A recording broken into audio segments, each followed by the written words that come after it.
ನಮಸ್ಕಾರ. ಸುದ್ದಿಗೊಂದು ಗುದ್ದು ವಿಶೇಷ ನೇರ ಪ್ರಸಾರ ಕಾರ್ಯಕ್ರಮಕ್ಕೆ ಸ್ವಾಗತ. ನಾನು ಗೌತಮ್ ಶೆಟ್ಟಿ. ಇವತ್ತು ಮುಖ್ಯವಾಗಿ ಕರುನಾಡಿನ ಪಾಲಿಗೆ ಒಂದು ಕರಾಳ ದಿನ ಅಂತ ಹೇಳಬಹುದು. ಯಾಕಂತ ಹೇಳಿದ್ರೆ ಜಯ ಕರ್ನಾಟಕ ಸಂಘಟನೆಯ ಸಂಸ್ಥಾಪಕ ಮಾಜಿ ಡಾನ್ ಆಗಿದ್ದಂತಹ ಮುತ್ತಪ್ಪ ರೈ ಅವರು ಇಹಲೋಕವನ್ನ ತ್ಯಜಿಸಿದ್ದಾರೆ.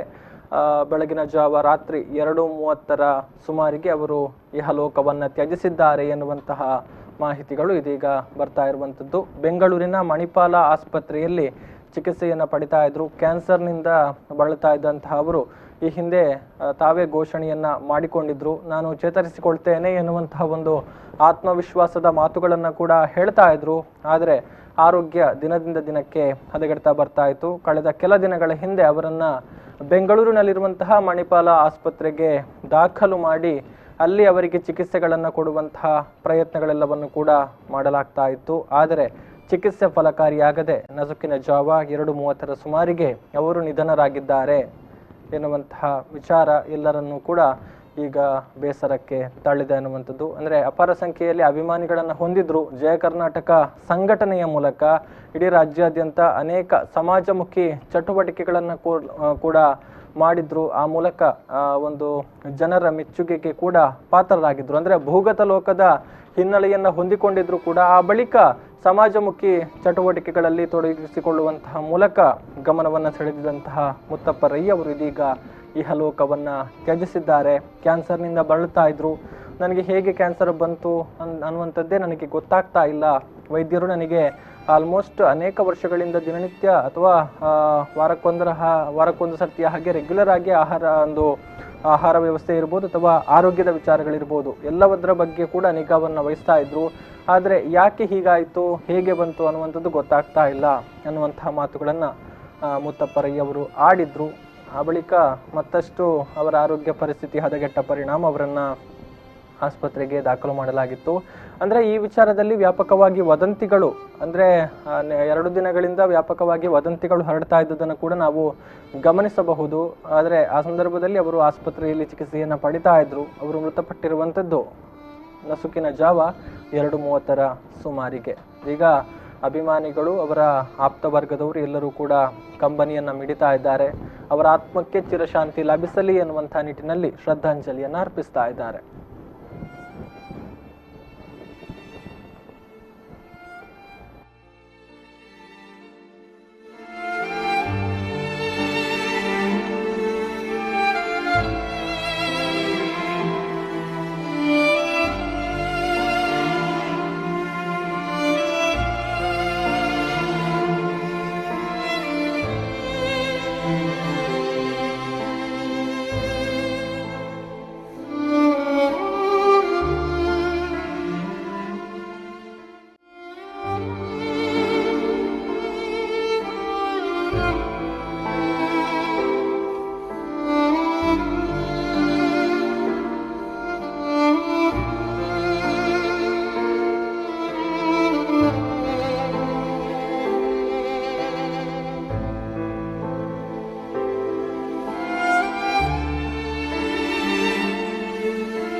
ಭೂಗತ ಲೋಕದ ಮಾಜಿ ಡಾನ್ ಆಗಿ ಮಿಂಚಿದ್ದಂತಹ ಡಾನ್ ಆಗಿದ್ದಂತಹ ಮುತ್ತಪ್ಪ ರೈ ಅವರ ಬಳಿಕ ಜಯ ಕರ್ನಾಟಕ ಸಂಘಟನೆಯ ಮೂಲಕ ವ್ಯಾಪಕವಾಗಿ ಅನೇಕ ರಾಜ್ಯಾದ್ಯಂತ ಸಂಚಾರವನ್ನ ಮಾಡಿ ಅನೇಕ ಕಡೆಗಳಲ್ಲಿ ಸಮಾಜಮುಖಿ ಚಟುವಟಿಕೆಗಳಲ್ಲಿ ಕೂಡ ತಮ್ಮನ್ನ ತಾವು ತೊಡಗಿಸಿಕೊಂಡಿದ್ರು ಅನ್ನುವಂಥದ್ದು. ಈಗ ನಮ್ಮ ಜೊತೆಗೆ ಮಾತನಾಡುವುದಕ್ಕೆ ಮಾಜಿ ಸಚಿವರಾಗಿರುವಂತಹ ವಿನಯ್ ಕುಮಾರ್ ಸೊರಕೆ ಅವರು ನೇರ ಸಂಪರ್ಕದಲ್ಲಿದ್ದಾರೆ. ಅಂದ್ರೆ ಇವರ ಜೊತೆಗೆ ಒಂದು ಒಡನಾಟವನ್ನ ಹೊಂದಿದಂತವರು. ಸರ್ ನಮಸ್ತೆ. ನಮಸ್ತೆ ಸರ್. ಅಂದ್ರೆ ಬಹಳ ಬೇಸರದ ಸಂಗತಿ ಇದು. ಬಹುಶಃ ಪುತ್ತೂರು ಮೂಲದ ಒಂದು ಜಯ ಕರ್ನಾಟಕ ಸಂಘಟನೆಯ ಮೂಲಕ ಇಡೀ ರಾಜ್ಯದಲ್ಲೇ ಒಂದು ಜನಪ್ರಿಯತೆಯನ್ನು ಪಡೆದುಕೊಂಡಿದ್ದಂತಹ ಮುತ್ತಪ್ಪ ರೈ ಅವರು ನಿಧನರಾಗಿದ್ದಾರೆ ಅನ್ನುವಂಥದ್ದು. ಸರ್ ಏನು ಹೇಳ್ತೀರಿ ಈ ಸಂದರ್ಭದಲ್ಲಿ ಅಂತ?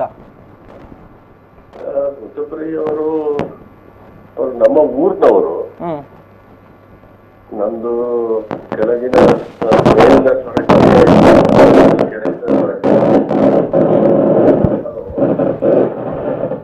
ಹಲೋ ಹಲೋ ಹೇಳಿ ಸರ್, ಹೇಳಿ, ಕೇಳಿಸ್ತಾ ಇದೆ, ಹೇಳಿ. ಅವರು ನಮ್ದು ಮೇಲಿನ ಸ್ವರಕ್ಕೆ, ಹ್ಮ್ ಅವ್ರದ್ದು ಕೆಳಗಿನ ಸ್ವರಕ್ಕೆ ಕುಟುಂಬಕ್ಕೆ ಸೇರಿದಂತ. ಹ್ಮ್ ಹ್ಮ್ ನಂತರ ಅವರು ವಿದ್ಯಾಭ್ಯಾಸ ಪಡೆಯುವಂತ ಸಂದರ್ಭದಲ್ಲೇ ನಮ್ಮ ಅಣ್ಣ ಅವರು ಎಲ್ಲ ಒಟ್ಟಿಗೆ ಕಲ್ತಂತವ್ರು. ಹ್ಮ್ ಹ್ಮ್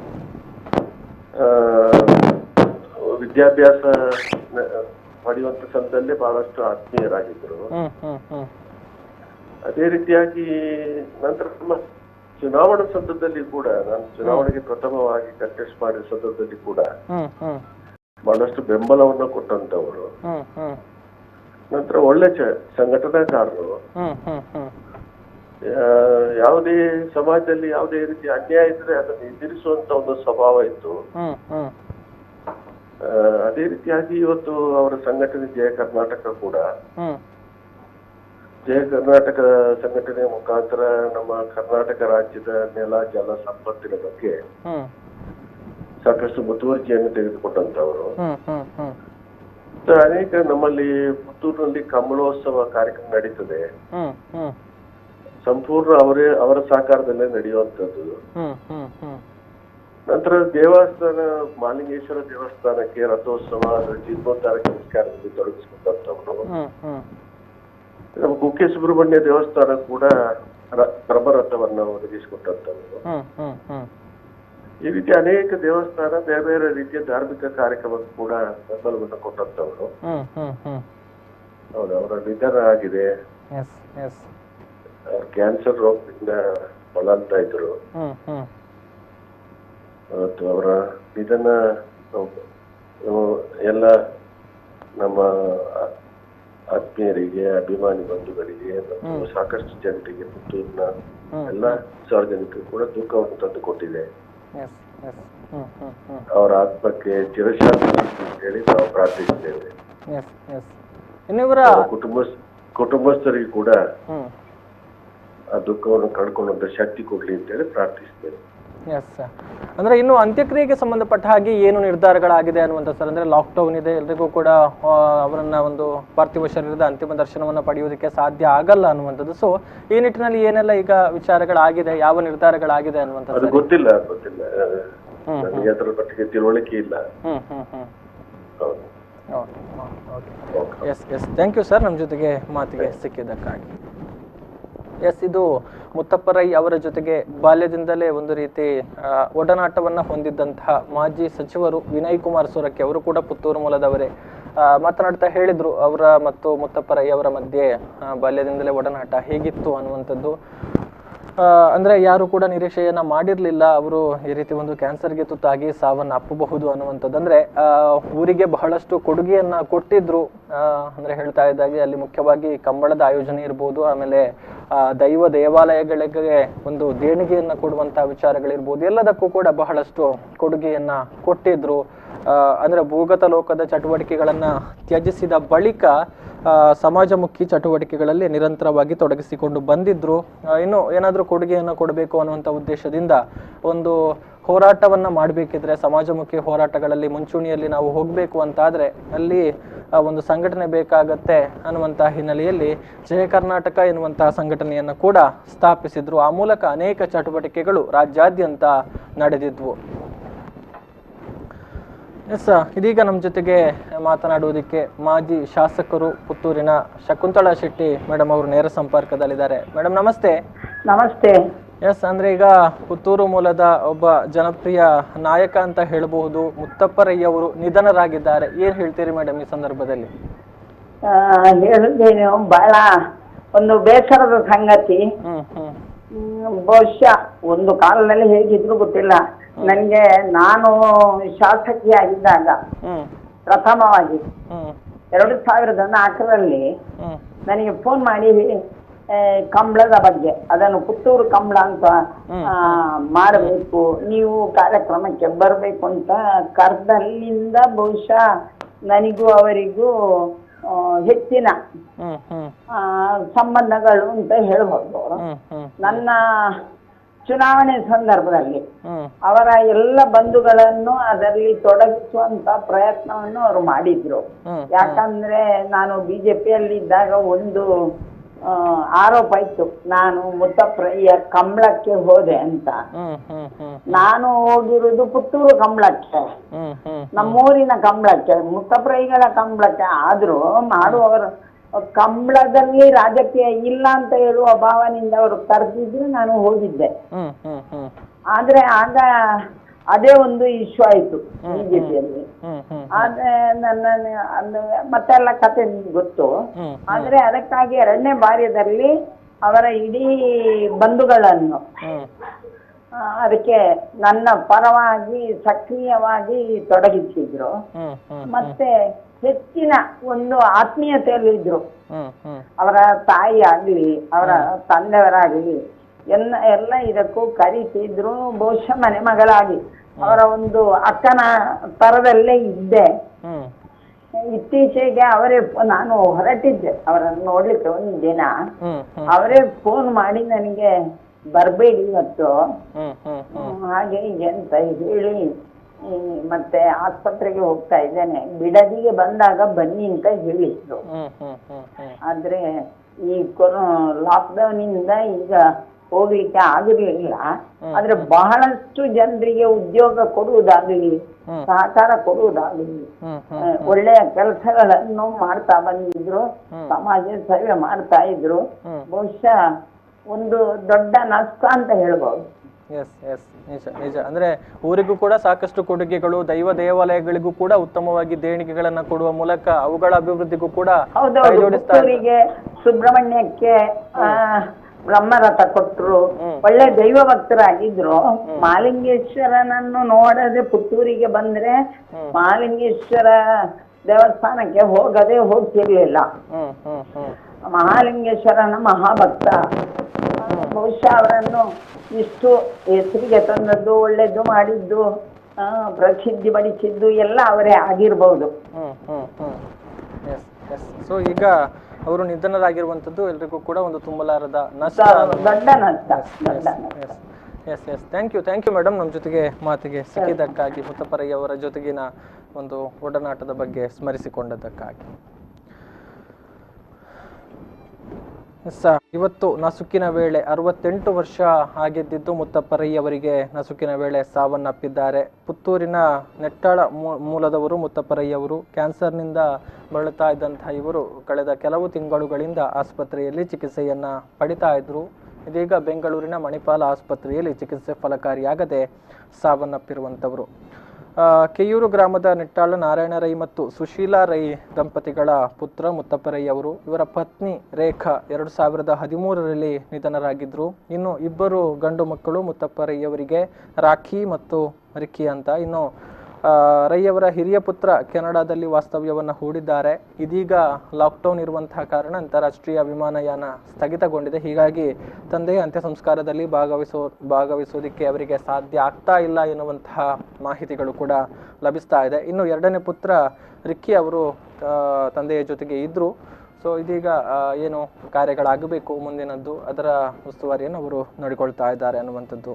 ಅಂದರೆ ಆರಂಭದಲ್ಲಿ ವಿಜಯ ಬ್ಯಾಂಕ್ ಉದ್ಯೋಗಿಯಾಗಿದ್ದಂತಹ ಮುತ್ತಪ್ಪರಯ್ಯ ಅವರು ಭೂಗತ ಲೋಕಕ್ಕೆ ಎಂಟ್ರಿಯನ್ನು ಕೊಟ್ಟಿದ್ರು. ಆ ಬಳಿಕ ಅಂದರೆ BCom ಪದವಿಯನ್ನು ಪಡೆದಿದ್ದಂತಹ ಮುತ್ತಪ್ಪರಯ್ಯ ಅವರು ಆರಂಭದಲ್ಲಿ ವಿಜಯ ಬ್ಯಾಂಕ್ನಲ್ಲಿ ಉದ್ಯೋಗಿಯಾಗಿ ಕೆಲಸವನ್ನು ಮಾಡ್ತಾ ಇದ್ರು. 1970-80ರ ದಶಕದಲ್ಲಿ ಭೂಗತ ಲೋಕಕ್ಕೆ ಕಾಲಿಟ್ಟಿದ್ರು.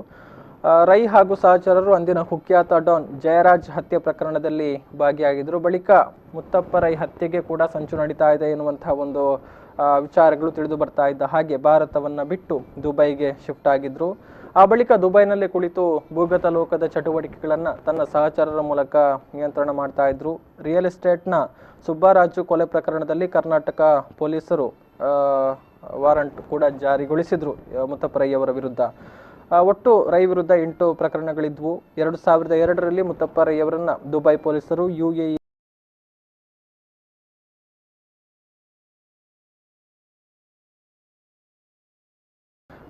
ಮುತ್ತಪ್ಪರಯ್ಯವರನ್ನ ಬಂಧಿಸಿ ಭಾರತಕ್ಕೆ ಕರೆತಂದಿದ್ರು. ಮುತ್ತಪ್ಪರೈ ಮತ್ತು ರವಿ ಪೂಜಾರಿ ಭೂಗತಪಾತಕಿ ದಾವೂದ್ ಇಬ್ರಾಹಿಂ ಗ್ಯಾಂಗ್ನ ಸಹಚರರು ಕೂಡ ಆಗಿದ್ರು. ಈ ವೇಳೆ ಮುತ್ತಪ್ಪ ಅವರನ್ನು ಸಿಬಿಐ ಭಾರತದ ಮತ್ತು ಇಂಟೆಲಿಜೆನ್ಸ್ ಬ್ಯೂರೋ ವಿಚಾರಣೆ ನಡೆಸಿತ್ತು. ಆದರೆ ರೈ ವಿರುದ್ಧದ ವಸೂಲಿ ರಾಕೆಟ್ ಇರ್ಬೋದು ಅಥವಾ ಹತ್ಯೆ ಆರೋಪಗಳು ಏನು ಕೇಳಿ ಬಂದಿತ್ತು, ಅದಕ್ಕೆ ಸಾಕ್ಷ್ಯಾಧಾರಗಳು ಲಭಿಸದ ಹಿನ್ನೆಲೆಯಲ್ಲಿ ಕೋರ್ಟ್ ರೈ ಅವರನ್ನು ಖುಲಾಸೆ ಮಾಡಿತ್ತು. ಆ ಬಳಿಕ ಭೂಗತ ಲೋಕದ ನಂಟನ್ನು ಸಂಪೂರ್ಣವಾಗಿ ತ್ಯಜಿಸಿದ್ದಂತಹ ಮುತ್ತಪ್ಪ ರೈ ಅವರು ಜಯ ಕರ್ನಾಟಕ ಎನ್ನುವಂತಹ ಸಂಘಟನೆಯನ್ನು ಸ್ಥಾಪಿಸಿದ್ರು. ಸಮಾಜಮುಖಿ ಚಟುವಟಿಕೆಗಳಲ್ಲಿ ಭಾಗವಹಿಸಿಕೊಂಡು ಬರ್ತಾ ಇದ್ರು. ಸೊ ಕರಾವಳಿಗೆ ಕೂಡ ಕೊಡುಗೆಗಳನ್ನು ಕೊಟ್ಟಿದ್ದಾರೆ. ಮುಖ್ಯವಾಗಿ ಪುತ್ತೂರು ಶ್ರೀ ಮಹಾಲಿಂಗೇಶ್ವರ ದೇವಸ್ಥಾನ, ಅದೇ ರೀತಿ ಕುಕ್ಕೆ ಸುಬ್ರಹ್ಮಣ್ಯ ದೇವಸ್ಥಾನಗಳಿಗೆ ಬ್ರಹ್ಮರಥವನ್ನು ಕೂಡ ಕೊಡುಗೆಯಾಗಿ ಕೊಟ್ಟಿದ್ದಾರೆ. ಅದರ ಜೊತೆಗೆ ಅನೇಕ ಮಂದಿಗೆ ಉದ್ಯೋಗಾವಕಾಶವನ್ನು ಕಲ್ಪಿಸಿಕೊಡುವಂಥ ನಿಟ್ಟಿನಲ್ಲಿ ಕೂಡ ಬಹಳಷ್ಟು ಪ್ರಯತ್ನಗಳನ್ನು ಮಾಡಿದ್ರು. ಅದರ ಜೊತೆಗೆ ಸಮಾಜಮುಖಿ ಚಟುವಟಿಕೆಗಳು, ಸಮಾಜ ಸೇವೆಯಲ್ಲಿ ಕೂಡ ತಮ್ಮನ್ನು ತಾವು ತೊಡಗಿಸಿಕೊಂಡಿದ್ರು. ಇನ್ನು ಪುತ್ತೂರಿನ ಕಂಬಳ ಅನ್ನುವಂಥದ್ದು ಇಡೀ ವಿಶ್ವಕ್ಕೆ ಪ್ರಸಿದ್ಧವಾದಂತಹ ವಿಚಾರ ಆಗಿತ್ತು. ಅದರ ಸಂಘಟನೆಯಲ್ಲೂ ಕೂಡ ಒಂದು ಬಹಳ ದೊಡ್ಡ ಪಾತ್ರವನ್ನು ಇವರು ನಿರ್ವಹಣೆ ಮಾಡ್ತಾ ಇದ್ರು.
ಇನ್ನು ಕರಾವಳಿಯಲ್ಲಿ 3 ದಿನ ಮಳೆಯಾಗುವಂತಹ ಸಾಧ್ಯತೆಗಳಿದೆ. ಈ ಹಿನ್ನೆಲೆಯಲ್ಲಿ 3 ದಿನಗಳ ಯೆಲ್ಲೋ ಅಲರ್ಟ್ ಅನ್ನು ಈಗ ಘೋಷಣೆ ಮಾಡಲಾಗಿದೆ.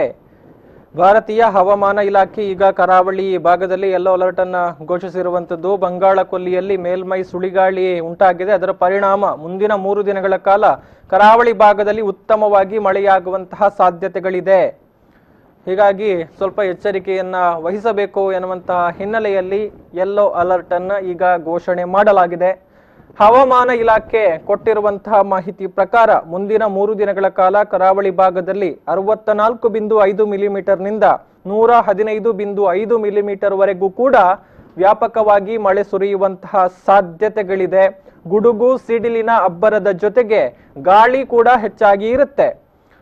ಇನ್ನು ದಿನ ನಾವು ಮಂಗಳೂರಿನಲ್ಲಿ ಪರಿಸ್ಥಿತಿ ಹೇಗಿತ್ತು ಅನ್ನುವಂಥದ್ದನ್ನು ನೋಡಿದರೆ ಪಣಂಬೂರಿನಲ್ಲಿ ಗರಿಷ್ಠ 36.2 ಡಿಗ್ರಿ ಸೆಲ್ಸಿಯಸ್ ತಾಪಮಾನ ದಾಖಲಾಗಿತ್ತು. ಮತ್ತು ಕನಿಷ್ಠ ತಾಪಮಾನ ಉಷ್ಣಾಂಶ 25.5 ಡಿಗ್ರಿ ಸೆಲ್ಸಿಯಸ್ಗೆ ದಾಖಲಾಗಿರುವಂಥದ್ದು. ಬೆಳಗ್ಗಿನಿಂದ ಸೆಕೆ ಮತ್ತು ಬಿಸಿಲಿನಿಂದ ಕೂಡಿದ ವಾತಾವರಣ ಇತ್ತು. ಅದರ ಬೆನ್ನಲ್ಲೇ ಇದೀಗ ಭಾರತೀಯ ಹವಾಮಾನ ಇಲಾಖೆಯಿಂದ ಯೆಲ್ಲೋ ಅಲರ್ಟ್ ಘೋಷಣೆಯಾಗಿದೆ. ಅವಧಿಗೂ ಮುನ್ನವೇ ಕೂಡ ಮುಂಗಾರು ಮಳೆ ಸುರಿಯುವಂತಹ ಸಾಧ್ಯತೆಯೂ ಇದೆ ಎನ್ನುವಂತಹ ಒಂದು ಮುನ್ಸೂಚನೆ ಈಗಾಗಲೇ ಲಭಿಸಿದೆ. ಅಂದ್ರೆ ಈ ಹಿಂದೆ ಹವಾಮಾನ ಇಲಾಖೆ ಕೊಟ್ಟಿದ್ದಂತಹ ಮಾಹಿತಿ ಪ್ರಕಾರ ಈ ಬಾರಿ ಮುಂಗಾರು ಮಳೆ ವಾಡಿಕೆಗಿಂತ ಹೆಚ್ಚಾಗಿ ಸುರಿಯುತ್ತೆ ಎನ್ನುವಂತಹ ವಿಚಾರಗಳನ್ನ ಹೇಳಲಾಗಿತ್ತು. ಸೊ ಇದೀಗ ಅವಧಿಗೂ ಮುನ್ನವೇ ಮುಂಗಾರು ಮಳೆ ಸುರಿಯುವಂತಹ ಸಾಧ್ಯತೆಗಳು ಕೂಡ ಇದೆ ಅನ್ನುವಂತಹ ವಿಚಾರಗಳು. ಅಂದ್ರೆ ನೈಋತ್ಯ ಬಂಗಾಳ ಕೊಲ್ಲಿಯಲ್ಲಿ ನಿಮ್ನ ಒತ್ತಡ ಪರಿಣಾಮ ವಾಯುಭಾರ ಕುಸಿತ ಉಂಟಾಗಿದೆ. 1-2 ದಿನಗಳಲ್ಲಿ ಇದು ಮತ್ತಷ್ಟು ತೀವ್ರಗೊಳ್ಳುವಂತಹ ಸಾಧ್ಯತೆಗಳು ಕೂಡ ಇದೆ. ಹೀಗಾಗಿ ಮುಂಬರುವ ಮುಂಗಾರು ಮಳೆಯ ಮೇಲೆ ಇದು ಖಂಡಿತವಾಗ್ಲೂ ಪರಿಣಾಮವನ್ನ ಬೀರುತ್ತೆ. ಸಾಮಾನ್ಯವಾಗಿ ಮೇ ಅಂತ್ಯ ಅಥವಾ ಜೂನ್ ಮೊದಲ ವಾರದಲ್ಲಿ ಕೇರಳ ಕರಾವಳಿಗೆ ಮುಂಗಾರು ಪ್ರವೇಶಗಳನ್ನು ಮಾಡ್ತಾ ಇದ್ವು. ಅದಾದ ಬಳಿಕ 1-2 ದಿನಗಳಲ್ಲಿ ನಮ್ಮ ದಕ್ಷಿಣ ಕನ್ನಡ ಮತ್ತು ಉಡುಪಿ ಜಿಲ್ಲೆಯಲ್ಲಿ ಮಳೆಗಾಲ ಆರಂಭವಾಗ್ತಾ ಇತ್ತು. ಸೊ ಆ ಒಂದು ವಿಚಾರಗಳು ಈ ಬಾರಿ ಬೇಗವಾಗಿ ಆಗುವಂತಹ ಸಾಧ್ಯತೆಗಳಿದೆ. ವಾಯುಭಾರ ಕುಸಿತದ ಪರಿಣಾಮ ಏನಿದೆ ಅದರ ಪರಿಣಾಮವಾಗಿ ಅವಧಿಗಿಂತ 1 ವಾರ ಮುನ್ನವೇ ರಾಜ್ಯಕ್ಕೆ ಮುಂಗಾರು ಅಪ್ಪಳಿಸಬಹುದು ಎನ್ನುವಂತಹ ಅಂದಾಜನ್ನ ಈಗ ಹವಾಮಾನ ಇಲಾಖೆ ಕೊಟ್ಟಿರುವಂತದ್ದು. ಹೆಚ್ಚಿನ ಡೀಟೇಲ್ಸ್ ಕೊಡ್ತಾರೆ ನಮ್ಮ ಪ್ರತಿನಿಧಿ ನಾಗೇಶ್ ಕಾವೂರು. ಹಲೋ ನಾಗೇಶ್. ಎಸ್, ಈಗ ಭಾರತೀಯ ಹವಾಮಾನ ಇಲಾಖೆ ಯೆಲ್ಲೋ ಅಲರ್ಟ್ ಅನ್ನ ಘೋಷಣೆ ಮಾಡಿದೆ, ಮಳೆ ಸುರಿಯುವಂತಹ ಸಾಧ್ಯತೆಗಳಿದೆ ಅನ್ನುವಂಥದ್ದು. ಸೊ ಏನು ಮುನ್ನೆಚ್ಚರಿಕಾ ಕ್ರಮಗಳನ್ನ ತೆಗೆದುಕೊಳ್ಳಲಾಗಿದೆ ಈ ನಿಟ್ಟಿನಲ್ಲಿ ಅಂತ ಈಗ? ಹೌದು ಗೌತಮ್, ಅಂದ್ರೆ ಈಗ ಕರಾವಳಿ ಜಿಲ್ಲೆಯಲ್ಲಿ ಈಗ 3 ದಿನ ಯೆಲ್ಲೋ ಅಲರ್ಟ್ ಅನ್ನು ಅಂದ್ರೆ ಭಾರತೀಯ ಹವಾಮಾನ ಇಲಾಖೆ ಒಂದು ಘೋಷಣೆ ಮಾಡಿರುವಂತದ್ದು. ಹಾಗಾಗಿ ಮುಂದಿನ ದಿನಗಳಲ್ಲಿ ಒಂದು ಸಾಧಾರಣ ಮಟ್ಟ ಅಂದ್ರೆ ಕರಾವಳಿ ಭಾಗದಲ್ಲಿ ಉತ್ತಮ ಮಳೆಯಾಗುವ ಸಾಧ್ಯತೆ ಇದೆ ಅನ್ನೋ ಒಂದು ಈಗ ಭಾರತೀಯ ಹವಾಮಾನ ಇಲಾಖೆ ಒಂದು ಘೋಷಣೆ ಮಾಡಿರುವಂತದ್ದು. ಅದರ ಪ್ರಕಾರ ಇವತ್ತು 3 ದಿನಗಳ ಕಾಲ ಕರಾವಳಿಯಲ್ಲಿ ಉತ್ತಮ ಮಳೆಯಾಗುವ ಸಾಧ್ಯತೆ ಹಿನ್ನೆಲೆಯಲ್ಲಿ ಸಾಕಷ್ಟು ಒಂದು ಮುಂಜಾಗ್ರತೆ ಕ್ರಮವನ್ನು ವಹಿಸಬೇಕೆಂಬ ಒಂದು ಇಲ್ಲಿನ ಒಂದು ಹವಾಮಾನ ಇಲಾಖೆ ಈಗ ನಿರ್ದೇಶನ ಕೊಟ್ಟಿರುವಂಥದ್ದು. ಅದರಂತೆ ಈಗ ಕೆಲವೊಂದು ಈಗಾಗಲೇ ಜಿಲ್ಲಾಡಳಿತ ಆಗಿರ್ಬೋದು, ಮಹಾನಗರ ಪಾಲಿಕೆ ಆಗಿರ್ಬೋದು, ಈಗ ಮಳೆ ಆಗುವ ಸಾಧ್ಯತೆ ಹಿನ್ನೆಲೆಯಲ್ಲಿ ಸಾಕಷ್ಟು ಮುಂಜಾಗ್ರತೆ ಅಂದ್ರೆ ಕಟ್ಟುನಿಟ್ಟಿನ ಒಂದು ಕ್ರಮಗಳನ್ನು ವಹಿಸಿರುವಂತದ್ದು ಗೌತಮ್. ಎಸ್, ಅಂದ್ರೆ ನಾವು ಗಮನಿಸಿದ್ರೆ ಎಲ್ಲರೂ ಕೂಡ ಈಗ ಕೊರೋನಾ ಹಿಂದೆಯೇ ಬ್ಯುಸಿ ಆಗಿದ್ದಾರೆ. ಅದಕ್ಕೆ ಸಂಬಂಧಪಟ್ಟ ಹಾಗೆ ಕೆಲಸ ಕಾರ್ಯಗಳೇ ನಡೀತಾ ಇದೆ. ಮಳೆಗಾಲಕ್ಕೆ ಬೇಕಾದಂತಹ ಸಿದ್ಧತೆಗಳು ಮಂಗಳೂರು ನಗರದಲ್ಲಿ ಆಗ್ತಾ ಇಲ್ಲ ಎನ್ನುವಂತಹ ದೂರುಗಳು ಸಾರ್ವಜನಿಕರಿಂದ ಕೇಳಿ ಬರ್ತಾ ಇತ್ತು. ಸೊ ಈ ನಿಟ್ಟಿನಲ್ಲಿ ಚರಂಡಿಗಳ ಹೂಳೆತ್ತುವಂತಹ ಪ್ರಕ್ರಿಯೆಗಳಿರ್ಬೋದು ಅಥವಾ ಮಳೆಗಾಲಕ್ಕಿಂತ ಮುಂಚೆ ತೆಗೆದುಕೊಳ್ಬೇಕಾಗಿರುವಂತಹ ಕ್ರಮಗಳು ಎಲ್ಲವೂ ಆಗ್ತಾ ಇದೆಯಾ, ಹೇಗೆ ಅಂತ? ಹೌದು ಗೌತಮ್, ಅಂದ್ರೆ ಈಗ ಕೊರೋನಾ ವೈರಸ್ ನಿಂದ ಈಗ ಮಂಗಳೂರು ನಗರದಲ್ಲಿ ಅಂದ್ರೆ ಹೆಚ್ಚು ಕಂಡು ಬರುತ್ತೆ ಹಿನ್ನೆಲೆಯಲ್ಲಿ ಸಾಕಷ್ಟು ಅಂದ್ರೆ ಅಧಿಕಾರಿಗಳು ಅದರಲ್ಲೇ ಬಿದ್ದಿರುವಂತದ್ದು. ಹಾಗಾಗಿ ಜನಪ್ರತಿನಿಧಿಗಳು ಕೂಡ ಇದರ ಒಂದು ಅಂದ್ರೆ ಮುಂಜಾಗ್ರತೆ ಕ್ರಮ ಅಂದ್ರೆ ಮಳೆಯಲ್ಲಿ ಸಾಕಷ್ಟು ಅಂದ್ರೆ ಹೂಳೆತ್ತುವ ಕಾರ್ಯಕ್ಕೆ ಈಗ ನಿನ್ನೆಷ್ಟೇ ಕೆಲವೊಂದು ಜನಪ್ರತಿನಿಧಿಗಳು ಆಗಿರ್ಬೋದು, ಶಾಸಕರಾಗಿರ್ಬೋದು, ಆಯಾ ಸ್ಥಳಕ್ಕೆ ಅವರ ವ್ಯಾಪ್ತಿಯ ಸ್ಥಳಕ್ಕೆ ಭೇಟಿ ನೀಡಿ ಹೂಳೆತ್ತುವ ಕಾರ್ಯಕ್ಕೆ ಈಗಾಗಲೇ ಅಧಿಕಾರಿಗಳಿಗೆ ಸೂಚನೆ ಕೊಟ್ಟಿರುವಂತಹ. ಅದರಂತೆ ಈಗ ಸ್ಥಳೀಯ ಕಾರ್ಪೊರೇಟರ್ ಆಗಿರ್ಬೋದು ಅಥವಾ ಮಹಾನಗರ ಪಾಲಿಕೆಯ ಮೇಯರ್ ಆಗಿರ್ಬೋದು ಈ ಒಂದು ಕ್ರಮಕ್ಕೆ ಈಗಾಗಲೇ ಅಧಿಕಾರಿಗಳಿಗೆ ಮತ್ತು ಸಂಬಂಧಪಟ್ಟ ಇಲಾಖೆ ಅಧಿಕಾರಿಗಳ ಸೂಚನೆ ನಿಟ್ಟಿನಲ್ಲಿ ಈಗ ಹೂಳೆತ್ತುವ ಕಾರ್ಯಕ್ಕೆ ಈಗ ಮುಂದಾಗಿರುವಂತದ್ದು Gautam. Yes, thank you Nagesh ತಮ್ಮೆಲ್ಲ ಮಾಹಿತಿಗಾಗಿ.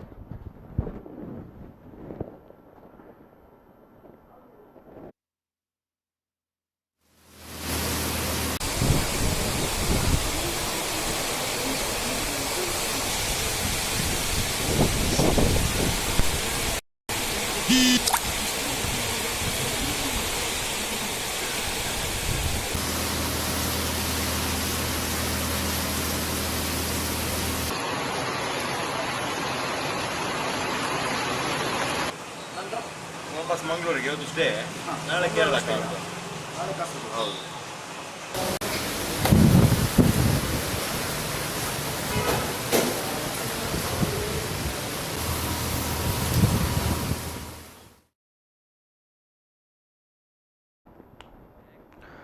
ಎಸ್, ಇನ್ನು 3 ದಿನಗಳ ಕಾಲ ಭಾರಿ ಮಳೆಯಾಗುವಂತಹ ಸಾಧ್ಯತೆಗಳಿದೆ ಎನ್ನುವಂತಹ ಅಲರ್ಟ್ ಅನ್ನ ಈಗ ಕೇಂದ್ರ ಹವಾಮಾನ ಇಲಾಖೆ ಘೋಷಣೆ ಮಾಡಿದೆ. ಆದರೆ ನಾವು ಕರಾವಳಿ ಭಾಗವನ್ನ ಗಮನಿಸಿದ್ರೆ ಮುಖ್ಯವಾಗಿ ಸುಳ್ಯ, ಪುತ್ತೂರು ತಾಲೂಕಿನಲ್ಲಿ ವ್ಯಾಪಕವಾಗಿ ಮಳೆ ಈಗಾಗಲೇ ಸುರಿದಿದೆ. ನಿನ್ನೆ ಕೂಡ ಕುಕ್ಕೆ ಸುಬ್ರಹ್ಮಣ್ಯ ಭಾಗದಲ್ಲಿ ವ್ಯಾಪಕವಾಗಿ ಮಳೆ ಸುರಿದಿತ್ತು. ಅದರ ಪರಿಣಾಮ ಕುಕ್ಕೆ ಸುಬ್ರಹ್ಮಣ್ಯ ದೇವಸ್ಥಾನ ಏನಿದೆ ಅದರ ಮುಂಭಾಗದ ರಸ್ತೆ ಸಂಪೂರ್ಣವಾಗಿ ಕೆರೆಯ ಹಾಗೆ ಮಾರ್ಪಟ್ಟಿತ್ತು. ಯಾಕಂತ ಹೇಳಿದ್ರೆ ಅಲ್ಲಿ ದೇವಸ್ಥಾನಕ್ಕೆ ಪ್ರವೇಶಿಸುವಂತಹ ರಸ್ತೆ ಏನಿದೆ ಅದರ ಕಾಮಗಾರಿ ನಡೀತಾ ಇದೆ. ಹೀಗಾಗಿ ಅದರ ಪರಿಣಾಮವಾಗಿ ನೀರು ಹರಿದು ಹೋಗೋದಕ್ಕೆ ಸರಾಗವಾದ ವ್ಯವಸ್ಥೆಗಳಿಲ್ಲ.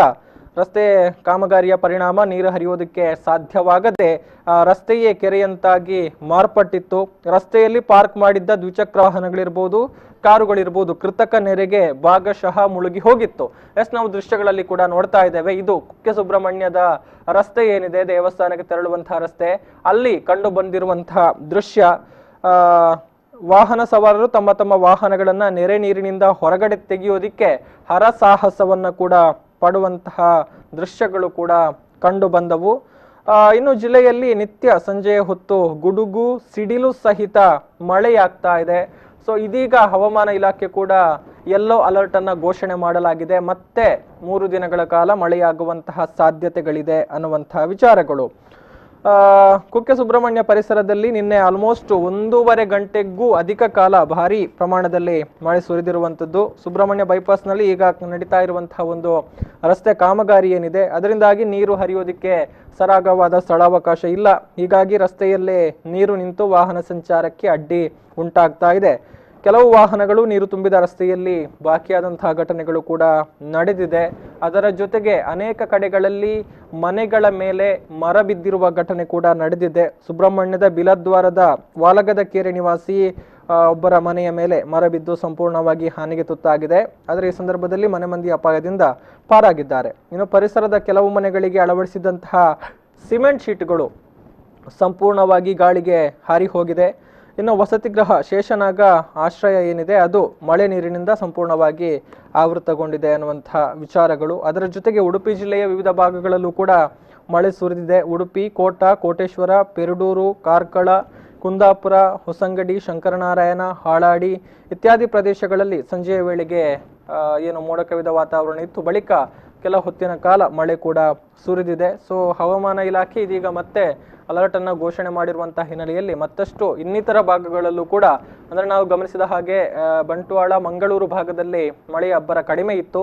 ಕಳೆದ ವಾರದಲ್ಲಿ 1-2 ದಿನ ಬಂದು ಹೋಗಿತ್ತು ಅನ್ನುವಂಥದ್ದನ್ನು ಬಿಟ್ಟರೆ ಮತ್ತೆ ಭಾರಿ ಪ್ರಮಾಣದಲ್ಲಿ ಮಳೆ ಸುರಿದಿರುವಂತಹ ಪ್ರಕರಣಗಳು ಕಂಡು ಬಂದಿರಲಿಲ್ಲ. ಸೊ ಇನ್ನು 3 ದಿನಗಳ ಕಾಲ 3 ರಿಂದ 5 ದಿನಗಳ ಕಾಲವೂ ಕೂಡ ಮಳೆಯಾಗುವಂತಹ ಸಾಧ್ಯತೆಗಳಿದೆ ಎನ್ನುವಂತಹ ಮುನ್ಸೂಚನೆಯನ್ನ ಕೇಂದ್ರ ಹವಾಮಾನ ಇಲಾಖೆ ಕೊಟ್ಟಿದೆ. ಸೊ ಯೆಲ್ಲೋ ಅಲರ್ಟ್ ಇದೀಗ ಘೋಷಣೆಯಾಗಿದೆ.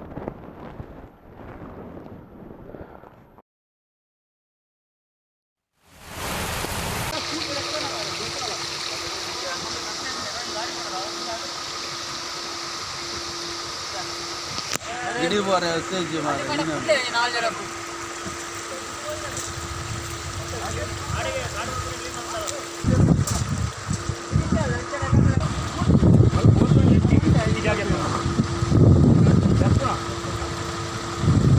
ನೋಡ್ರಿ 5 ನಿಮಿಷ ನೀರು ಖಾಲಿ ಮಾತ್ರ ಖಾಲಿ ಅವನ ಖಾಲಿ ಒಟ್ಟೆಜ್ಜಿ ಅಲ್ಲೂ ಹೋಗ್ಜೋ ಕನಿ ಬ್ಲಾಕ್ ಐನ ಕೂಡ ಇದು ಆಜಿದೆ ಓಡಾತ ನೀರು ಕನಿ ಬ್ಲಾಕ್ ಅಂದಿದೆ ಕನಿ ಬ್ಲಾಕ್ ಅನ್ನೆ ಮುಳ್ಳು